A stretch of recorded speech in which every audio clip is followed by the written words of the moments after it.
And welcome to the 88th Giro di Lombardia, and let's join Paul Sherwen, who's with Tony Rominger, the two-time winner.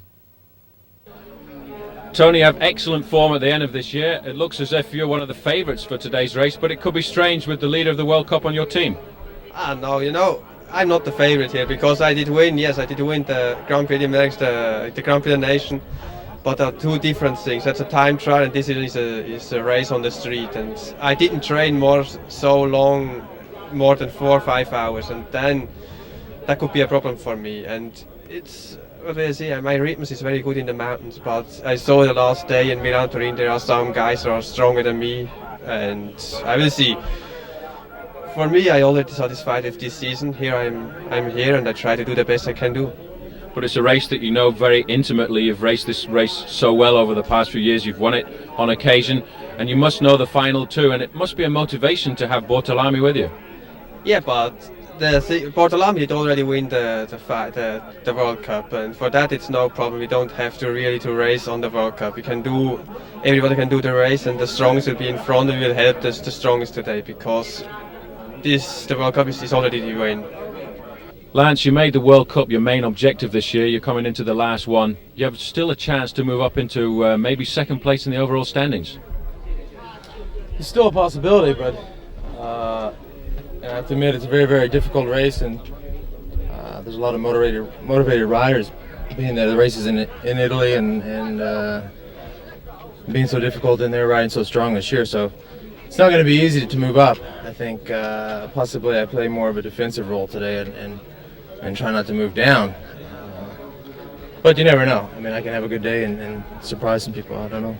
But it's got to be an extra motivation because you live around this area, you know the climbs a lot more, you know all the riders who are going to be the main challengers as well. Well, certainly this is as close to home as I'm going to race, as close to my European home. But oddly enough, I don't have any feeling of extra motivation because it's my home. I'm a long ways from claiming this place as home. So. But do you have any more motivation because of this race being a special race, because it's a very tough race, or do you think it's too hard for you? You've been consistent throughout the season. You've always been there in the World Cup races, and you're still in good form at the end of this season. Yeah, the condition is good, and the course is hard, and typically it would suit me. It's possibly a little bit too hard, but harder is better than easier for me. So. A little bit too hard, but the last few races have been quite strange as well, and you might be able to take advantage of the marking that's been going on recently. Yeah, I think the strongest, the riders that people are looking to be the strongest Italians are not necessarily super strong right now with Chiappucci and Furlan. I just don't think they're 100%. So that could play a big effect. You have other guys with Casagrande and Jasquila who look much, much stronger. That can change the whole race. Who are you going to watch today? Well, Fondrias is the smartest, and he's not 100% either, but he's the one who can make the most out of his ability. So he's probably not a bad guy to watch. Casagrande is the strongest, but I'm realistic and know that he's riding stronger than I am right now.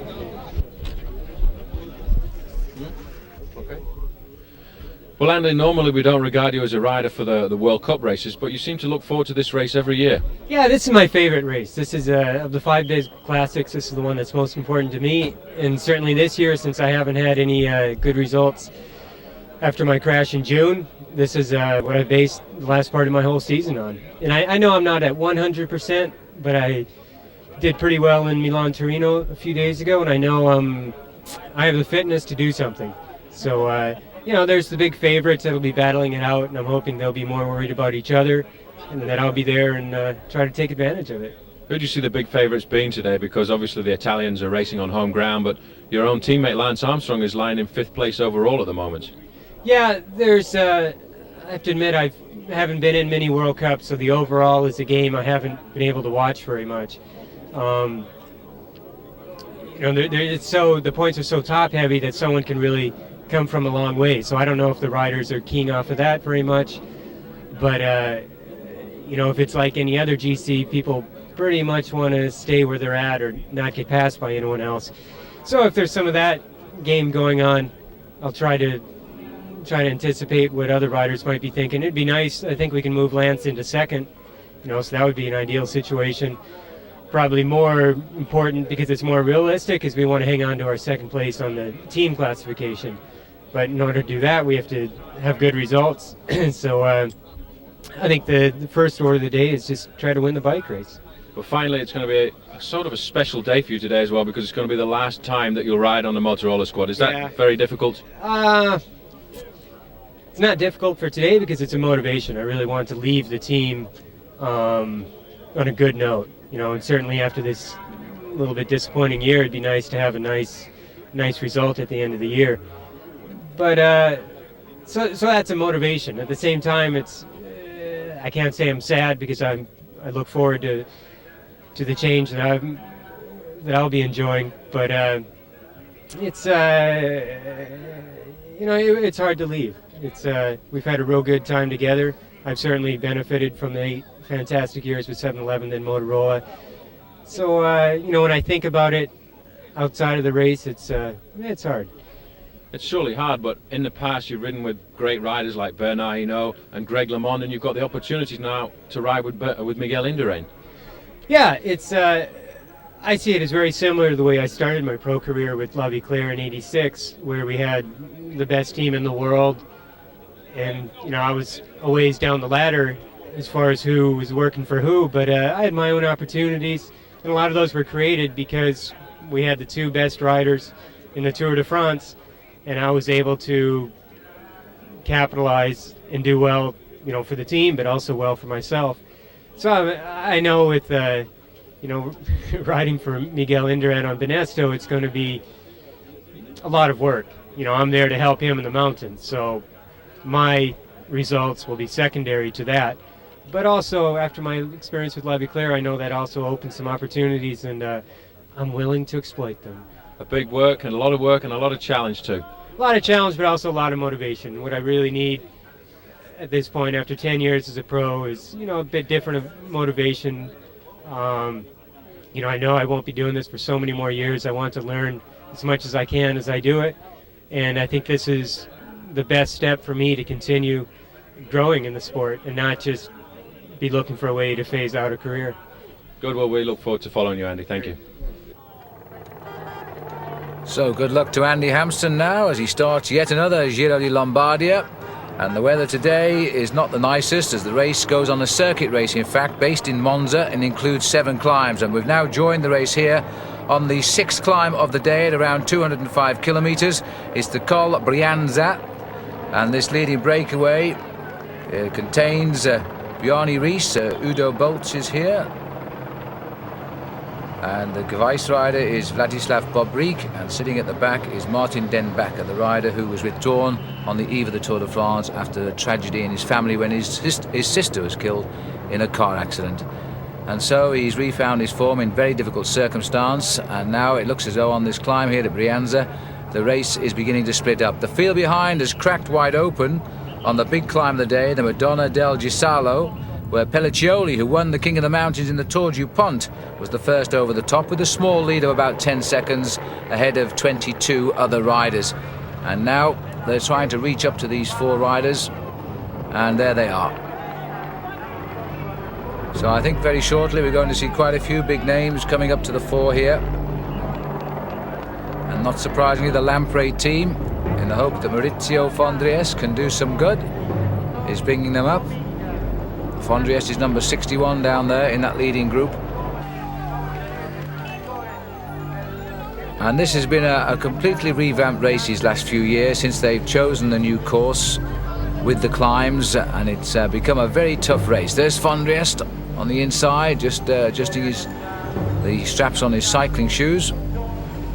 And it's Belli, Vladimir Belli, who's setting the pace for him on the climb to keep him in touch with the leaders. Den Bakker here. And David Cassani, who had a very active World Championships, now in this breakaway in his club colours, or team colours rather. And Den Bakker, and the rider they're trying to hang on to is an attack by Bobrik. There's Cassani. Den Bakker. I think the rider in front is Bobrik. We're waiting to see who's gone away, but I think in fact it could well be Udo Bolts who's gone clear, because this is Bjarne Riis in in the Gavis team. We've got 2 riders up here. The other one is Bobrik, and I think Bobrik has gone up on his own off the front, because this is Udo Bolt, slightly detached towards the end of the climb. So it is the Russian rider Vladislav Bobrik who's gone clear. Now you get a chance to look down the climb, and you can see just on our picture at the top there the chase group. This is nowhere out of sight yet, this breakaway. These are very narrow roads here in Lombardy, and the Italians know them well. And good news for Bortolami, before the race even started this morning, Tony Rominger indicated that they thought Bortolami had won the World Cup. He'd done enough to do that. In theory, if Andre Schmil did a great ride today, he could still lose the World Cup, but in practice, I don't think there's any chance of that. And in fact, Bortolami's main rival, Johan Muzier, didn't even start this morning, so he conceded victory in the World Cup competition. And it's Cassani setting the pace in that small group.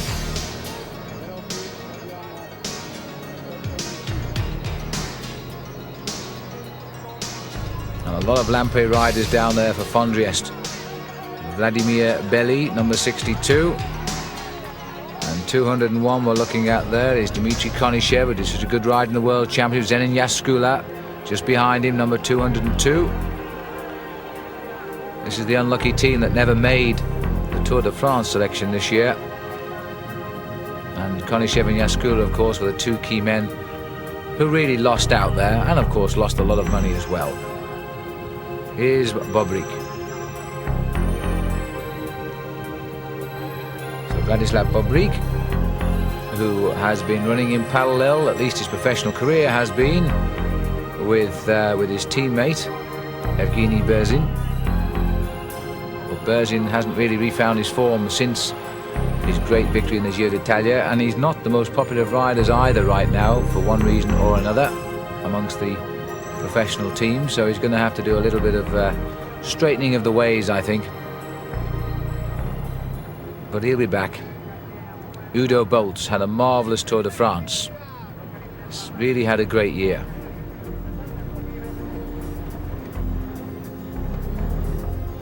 An interesting little breakaway this now, and they're not going to want to take Fondriest up to it. Bobrik is taking his chance well on this little climb. He's still looking very, very good, because the Gavis team have done so well this year. I suppose he feels the onus is now on him to have a go as well and do something, because he's coming towards the end of the year. He's certainly just putting everything into this attack right now.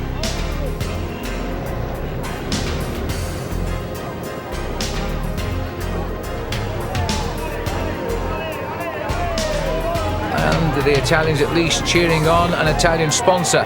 And there's Fondriest making his move. Fondriest drives clear, and they've spotted him as well, Maurizio Fondriest. Well, this is one of the classic races that Maurizio does not have his name on. The Italians have won it 56 times out of a possible 87. And the champion of them all is the Campionissimo Fausto Coppi, who won it in 1946, 47, 48, 49, and then there was a gap before he won it again in 1954.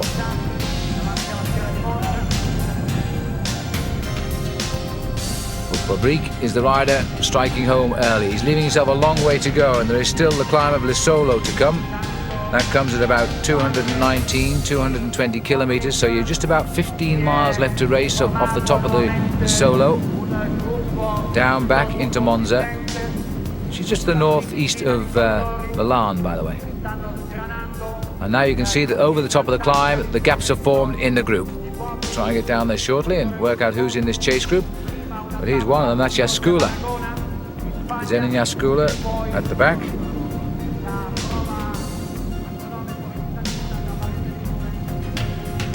Good smooth road and a very, very fast descent this. Hardly need to touch the brakes, and you can keep up around 40, 45 miles an hour. Yaskula moving nicely through. This is Cassani near the back of the field. Again, a surprising rider who always delivers a good result.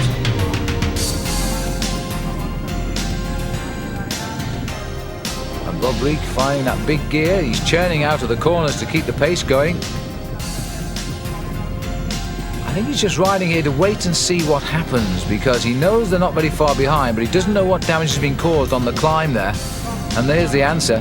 There are 7 riders now chasing him.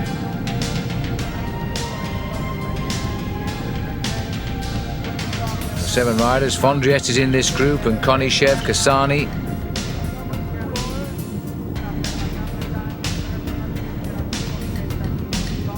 He's not exactly waiting for them now as Sviatoslav Bobrik, who I remember him in the Tour du Pont when he was a surprise early leader because he was a young Soviet amateur.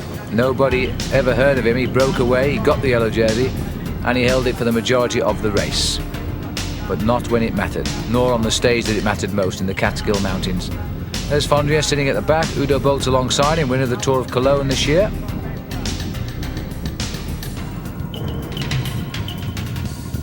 And he probably feels he's due for a big win right now, because it's a while back since the Tour of Cologne. He had his big finish in the Tour de France as well. Surprisingly, Bolts, he is quite a developed climber in this last couple of seasons.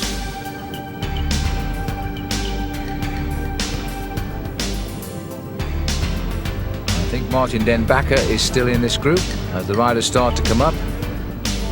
Erik Breukink in the Once colours, believing now that he is no longer on the team next year. He tried hard to put in a performance in the World Championships. It didn't quite work out in the end as he hoped. He was in that breakaway for so long though at the front. And now he's in this one again. So he's finding his form as the season closes down. Of course, all will change next year because so much moves later in the calendar with the Tour of Spain in September. And then you have the World Championship, first weekend of October. And then moving on, you've got the Giro de Lombardia even later, and the Tour of China, promoted by the organisers of the Tour du Pont, is expected to run October into November.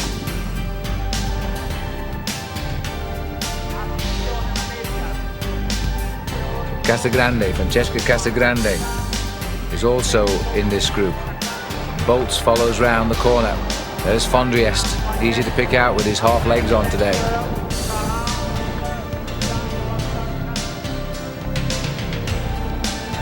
And this looks like they're bringing them all back together again. Bolts is coming up. So a general regrouping here among the leaders at least. Sviatoslav Bobrik has been caught, first by Bolts, then by, I think it wasn't Fondriest that went through. There's Fondriest there, Den Bakker, Erik Breukink, and Jaskula.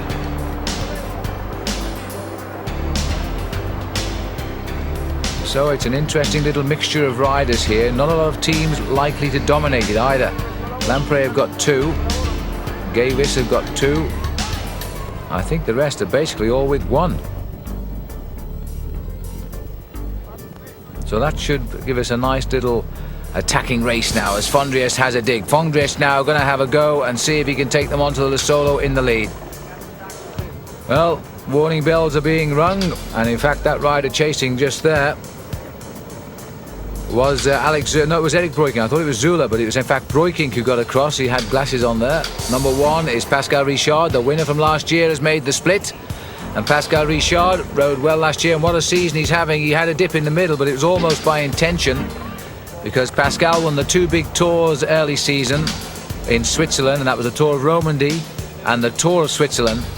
But he pulled out of the Tour de France, which is a big disappointment to us all, but he's come back again now. This is Robert Miller, who's in the next group on the road and trying to do something about it. Miller next year will join the new French team, Le Groupement. We'll say goodbye to the Dutch TVM squad. But he hasn't had a great season, Robert, this year. 1 or 2 flashes of life, but nothing really spectacular. Not by the standard that he himself set over the years, with his fine rides in the Tour de France, especially in the Pyrenees.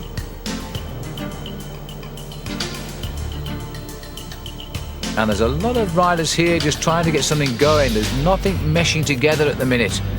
They're looking around at each other. Nobody putting their head down and going for it. Breukink wants somebody to take up the chase. Bobrik not interested. He's done a lot of work. It looks like Den Bakker is the rider who's gone. But they're all back together again. Udo Bolts at the front. Dmitry Konishev looking around the corner, seeing where it goes. And now we start the climb of Le Solo. And this puts the riders around about 218 kilometers covered now. Vladimir Belli is number 2. Konishev at the head of the race.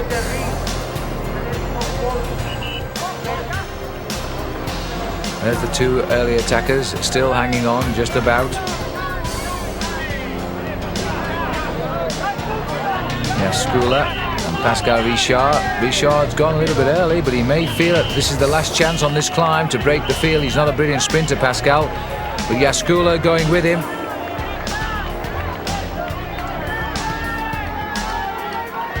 And of course Jaskula living here in Italy, racing on an Italian team, happy to perform in front of what to him is his home crowd now, the Polish rider. And there's Richard going with him and marking every move.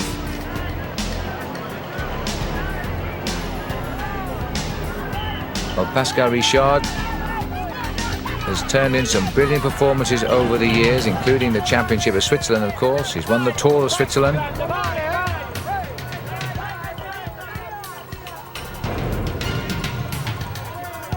And you can hear them shouting Jaskula's name, in fact, from the crowd there. The bunch are deciding quite what to do about it. Konishev dropped back a little bit, so too is Belli. And this is Richard leaving the work on the climb to Zenon Jaskula. Richard has also ridden well in cyclocross, won the world title back in 1988. He's a very, very good all-rounder, but this year has been outstanding for him. Stage win in the Giro d'Italia and the King of the Mountains. Overall victory in the Tour of Lombardy, Tour of Switzerland.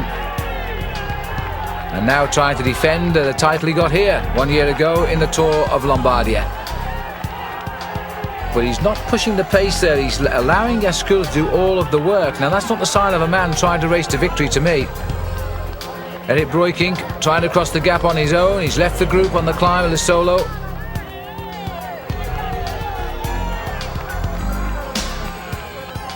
And Claudio Chiappucci is in this group and come from absolutely nowhere. There he is now, working away to try and get some reaction from the group. Sitting there on his back wheel is Francesco Casagrande. Such a consistent rider he is. Erik riding away. Climbing very, very steadily indeed, but it's Chiappucci who's pushing the pace up in that chase group.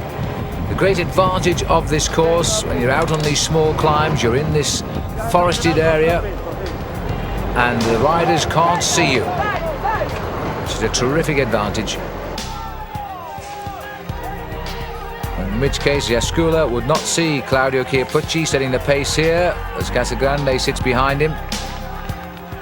We're coming up towards the summit now. Jaskula has led all the way up this climb. And Richard has just watched him, held his pace. Maybe he's trying to conserve just a little bit of energy because the overall distance of 244 kilometres, that's around about 152 miles. And in fact, I think Jaskula was more or less encouraging Pascal to come through there, but nothing doing. Once over the top of the climb, he's got round about 15 miles down to the finish. 15 difficult miles, although there's no real challenge as far as the terrain is concerned, but they haven't got a very big gap at all.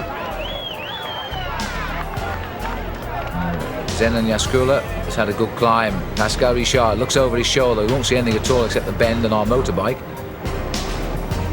And now, if he's got the strength in his legs, he's going to have to contribute to that pace. This is Chiappucci and Casagrande. Another example of the fine pacemaking by Chiappucci. He's always happiest when he's doing all of the work himself. And the Mappe rider there who's sitting just behind, in fact, it wasn't Rominger, it was Mauro Gianetti. The pressure off Mappe though, because they know now they've won the World Cup. Andre Schmil is not in among these leaders at all, which means that even the theoretical chance of winning the World Cup have gone now. Bortolami isn't in the hunt either. In fact, he's in the next group on the road and losing time. But it must be nice to finish the final event in the World Cup knowing you haven't got to score any points and knowing one of your main rivals didn't start, the other one's out of it, and that you'll run out the winner. And it really has been a dramatic turnabout for Bortolami this season. The domestique who became the star. Great wins in 2 of the classics, 6th place in San Sebastian. And it all happened in the second half of the World Cup season. We never heard of him in the opening rounds. And just look at this now. Up to the top of the climb, the false descent, then the climb, and Jaskula has cracked, and Richard knew this course so well. He's gone and left him. He's left him for dead, and I don't know whether he's left him with enough time because Jaskula has blown completely. He must have thought that Pascal was suffering to do all of the work on the climb, and Richard certainly wasn't suffering at all because he's gone. So can we be treated now to a fine end-of-season victory for last year's winner of the Tour of Lombardy, Pascal Richard of Switzerland? I think that this breakaway will pick up Jaskula, then they will know they've got a big problem. Fondriest is still here. Ginetti, Breukink, Belli, and that is Bobrick.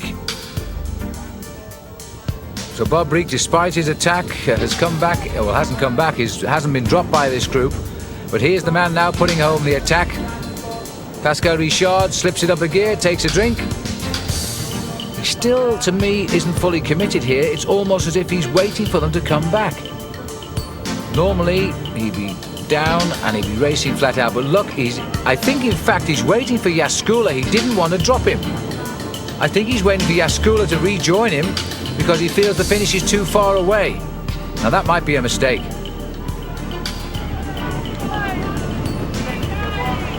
Casagrande goes to the back, checks out who else is left. Only Bobrick behind you.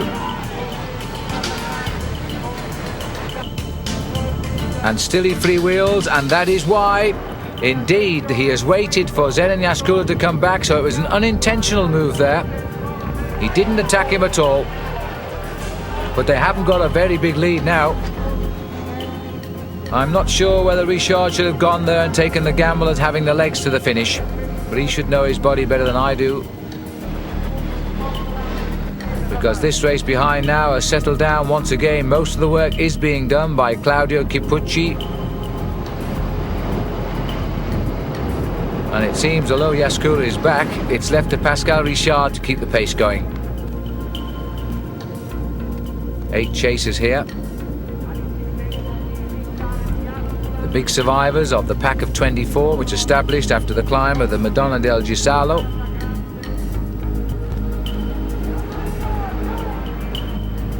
Fondriest going through. Would dearly love this title to go on his long list of honours.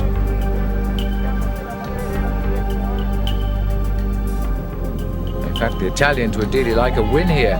They haven't had a win in their own classic here. Oh, since 1987, Moreno Argentin. Another man who's joined the long list of retirements this season, not just this race. Some very big names giving up the sport this year. They've just got too old, and it's a great sadness because over the 10 years or so, there have been some great personalities in the peloton, like Sean Kelly, who will not race again after this season.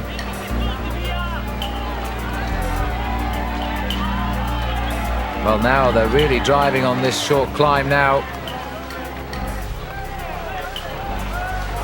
And the cars up ahead, I don't think that the cars leading the pack. I think they are the cars on the tail of the 2 leaders.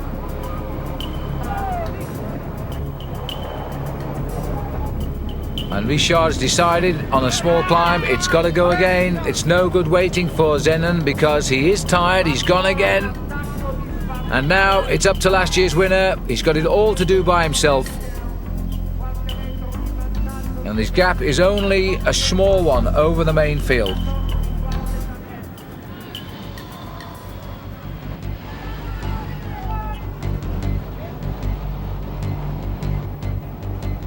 Fondriest trying to break them up here. Casagrande comes up, so too does Eric Breukink.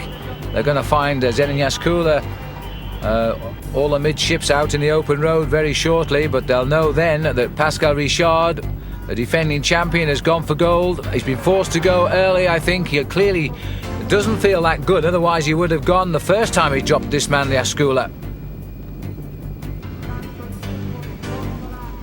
Jaskula just hanging on, keeping his rhythm, not panicking. But look at the difference in pedalling ratios. Okay, I think Pascal here is on a slight downhill. But now he's looking like a much more committed man than he was a few moments ago. As Belli keeps the pace up in the chase group. Pucci takes a good look at Fondriest and probably asks him, what are you doing at the back here, Maurizio?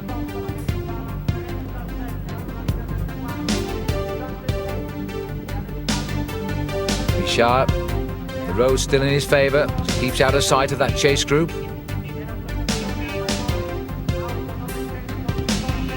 Jaskula, and I think all the car horns behind are indicating they want to get past, because there they are.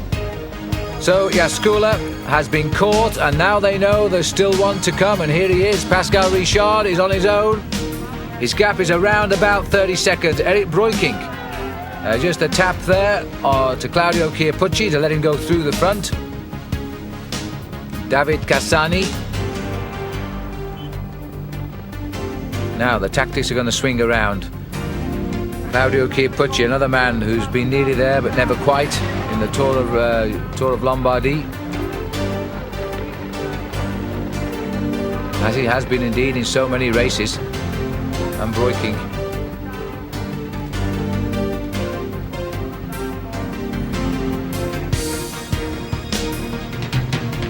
Well, there is no committed chase here at all. One can understand Cassani because his teammate's up the road. He's just riding number 2 and trying to keep the gap open as long as possible. It's around about still 30 seconds. But the others have no excuse. They should really bury themselves, get round Cassani and start the chase back. Cassani's going to hang there as long as he can in second place. Fondriest has gone to the front now. Fondriest and Belli do seem to be throwing it around, but with no coordination. Normally when you get two teammates in a breakaway, they ride together so they know each other's plans and thoughts when it comes to outwitting the rest of the break. But these two are all over the show. Bobrik hasn't done a thing since he was caught on that solo breakaway. There he is at the back.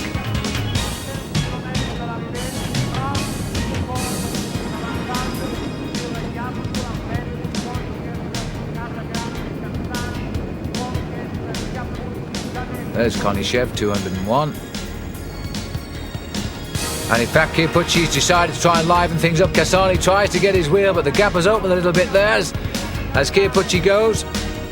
With David Cassani, he's digging in deep, just like he did in the World Championships when he rode for Italy and blocked many attacks in those closing kilometres.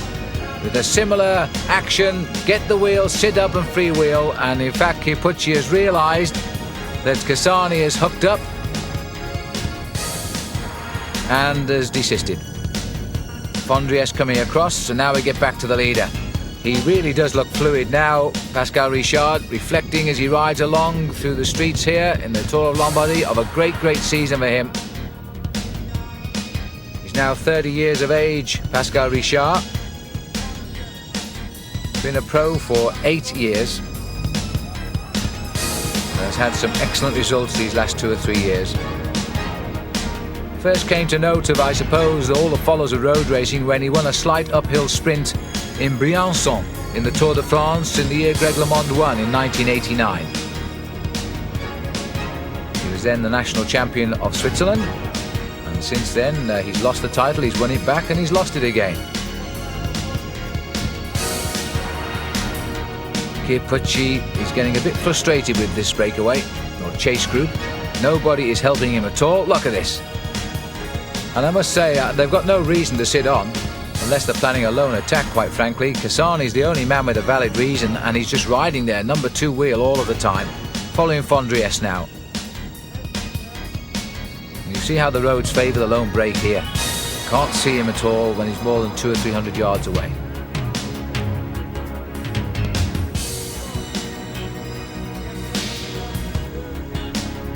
Still, Pascal Richard hanging on to just a few seconds, but enough maybe. He's out of sight. An attack has gone off the front, but we've gone back to the main leader here, Pascal Richard. His face is telling us nothing. This is the group here. Casagrande nearest camera. And Casagrande going to have a go. And Cassani looks across because there's the breakaway that went. And Fondriest has done nothing about it. And this is an interesting break because I think there are 3 riders who've gone up the road here. Chiappucci is one, trying to get onto them.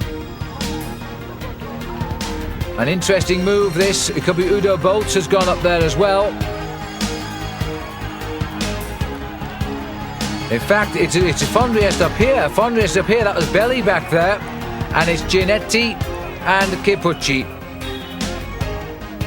So Fondriest has waited and waited and waited. He knows the course, he knows this short climb, and he's gone on it. But he won't be too happy with the fact that Chiappucci has paid attention. Come across. Mauro Gianetti is the rider in the middle for Mappé. And this is the rider who now wants to see exactly where he is, Pascal Richard. And the group is growing. I think that's Konishev who's come across the gap, leaving 5 riders to bridge. And Eric Breukink, surprisingly, is the one missed out, along with David Cassani and Bobrik. And they're all going to get across. It's going to be Cassani, Bobrik, Breukink, Jaskula. Fondriest now working well. So too Chiappucci. It's not over yet, this race. Gianetti. Now we can see the face there of David Cassani. He looked as though he was smiling, but I can assure you he certainly was not. He's desperately trying to stop every move that comes out of this chase group now in the hope that Richard can hang on. Then he'll share in the spoils of victory here. But I think Cassani is starting to feel the pace as well. Bobrik is now chipping in as well with this breakaway, you see. Belli is getting back up front to try and do something about it too. But again, that breakaway has hesitated because they've seen the length of the straight, and they've probably just seen at the very end of the straight those cars. Now that's, I think, a little bit further ahead than they imagined that breakaway was. So now they've started to rethink their plans. So Breukink having a go alone.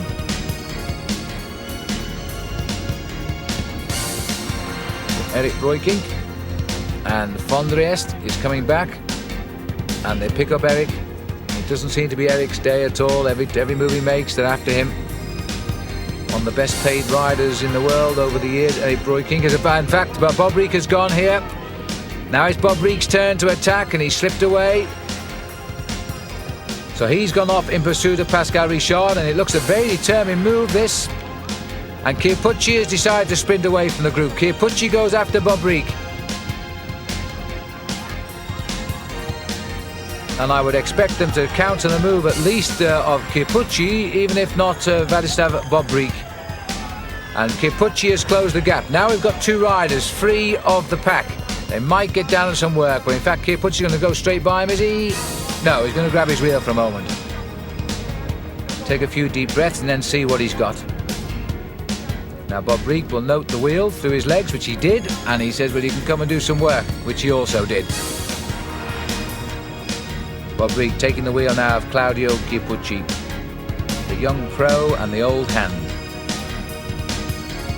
Well, the effort has split the chase again, and it's left to Fondriest to try and salvage it. Udo Bolts trying to hang on with Gianetti. And the 2 teammates are dropped now, Jaskula and Konishev.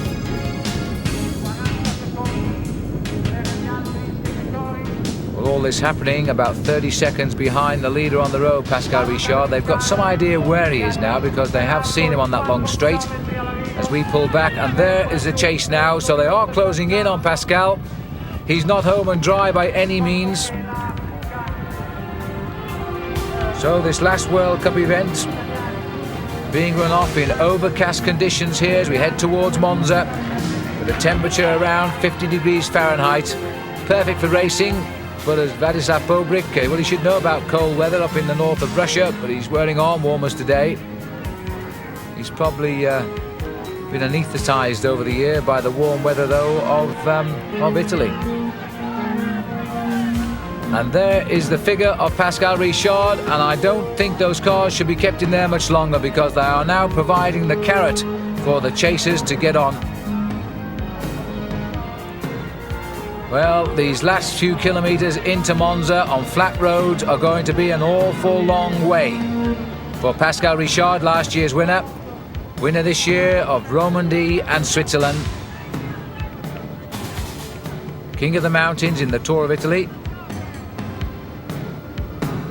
And a fine turn of speed now by Claudio Chiappucci, sensing that he may have the edge on that chase group, coaxes Bobrick through. Bobrick also noting over his shoulder.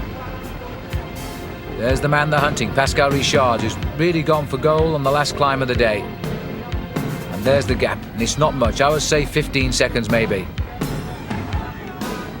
And Bobrick sensing there's a chance here as well.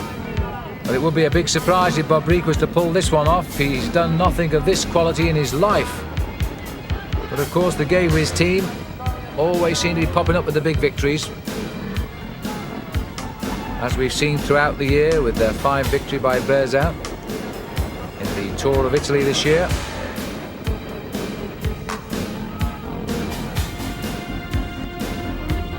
And now we've got Pascal Richard. I was about to say he's not daring to look over his shoulder, but he just has, and he knows now it's going to be touch and go whether he can stay on board.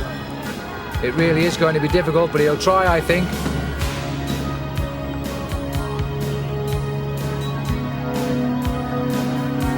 And he's just checking and checking. That's a sign of a man who really is tired now.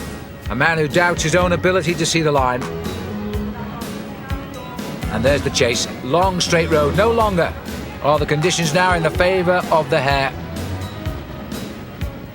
Because now I think these two greyhounds are going to bring him back.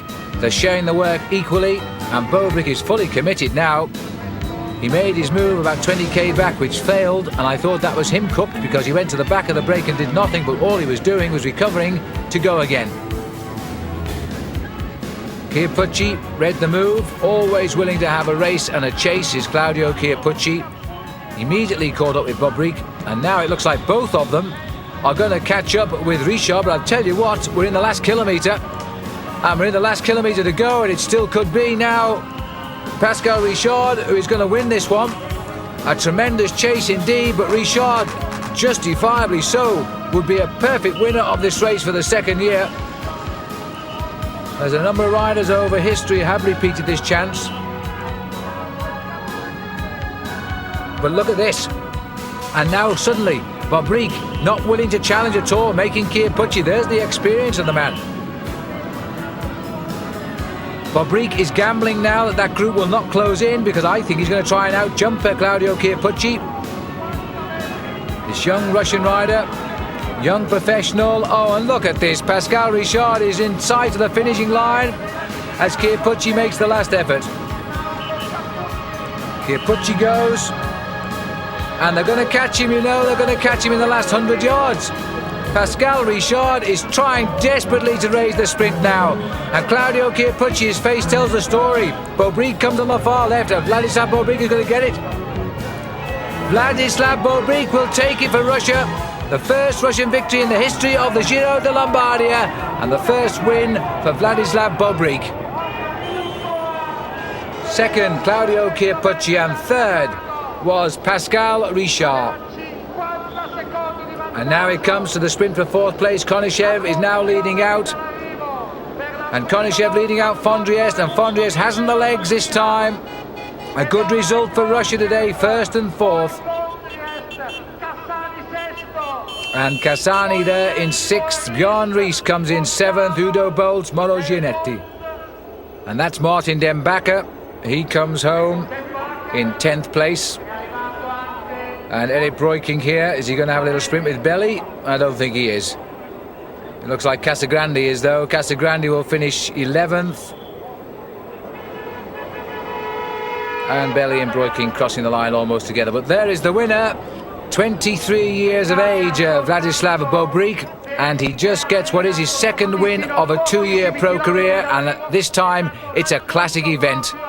And this is how he did it from the air. Poor old Pascal Richard, he almost made it. But a brilliantly timed effort by Vladislav Bobrick. He went clear of Claudio Chiappucci after making Chiappucci do all of the running over those last couple of 100 metres to the line. And then he gave it just about everything he had in the last 100 metres.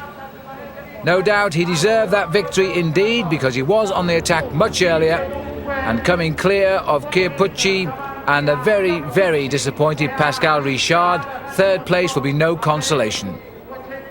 And what a season for the Gavis team. They started with Giorgio Furlan winning Milan San Remo. They finished with Bob Reek winning the Tour of Lombardy. Let's go to Paul Sherwen. What a superb finish to the 1994 season with the final round of the World Cup, the Giro di Lombardia. An incredible finish. We didn't really expect it to go that way. I honestly thought Pascal Richard was going to hold out to the line, but that is what professional cycling is all about. I hope you've enjoyed this year's coverage of the World Cup events. Please come back and join us next year with famous cycling videos, coverages of the major events in the world of international cycling: Paris-Roubaix, Liège-Bastogne-Liège, Tour of Flanders, and of course the Tour of Lombardy. Thank you for joining us.